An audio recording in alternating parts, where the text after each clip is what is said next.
Thank you, Mr. Secretary General. Well, first let me begin by thanking Trinidad and Tobago and especially Prime Minister Manning for inviting me to Port of Spain. It is indeed an honor for me to get this opportunity to address the Commonwealth members here less than 2 weeks before the important United Nations climate change meeting in Copenhagen. Allow me also to take the opportunity to thank the Secretary General for his strong personal leadership on the issue of climate change. I will just make a few remarks, 3 remarks to be precise, before we take some of your questions. Points that I also told the assembled leaders at the climate session.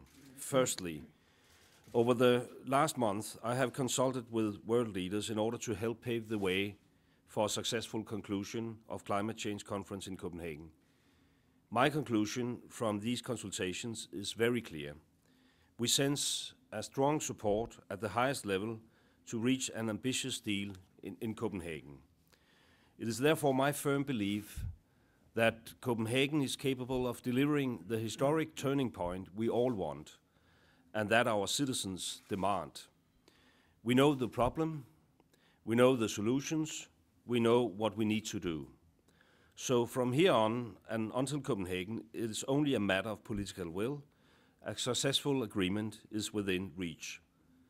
Secondly, the Copenhagen Agreement that we must conclude in December must be strong and clear, covering, as the Secretary General just mentioned, all elements of the Bali mandate. It means shared vision, mitigation, adaptation, finance, technology, and capacity building.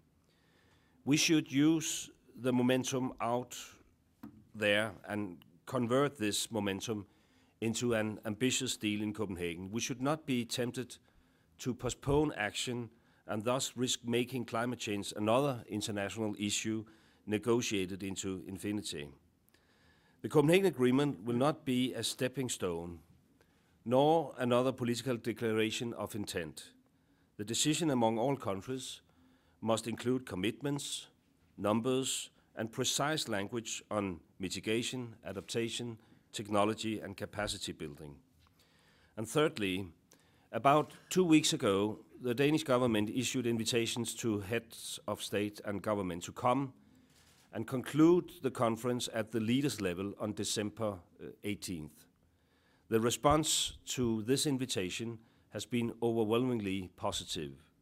More than 85 leaders have told us they will come, and many others are indicating that they are considering to come. They do not come for a ceremony. They come to build political momentum and to demonstrate that they stand by the commitments that they have inscribed in the agreement. Over the next weeks, we shall build on this commitment and try to capture the momentum and turn it into an agreement. In doing so, we shall need the support of every negotiator, of every minister, and of every leader. As the host country, we can and will do our utmost to facilitate, but it will be for the countries to converge their position and enter the final stages of negotiations with an open mind and with the will to reach consensus. I remain optimistic that a deal can be done, and I remain convinced that we shall all benefit if we do agree in Copenhagen. Thank you so much.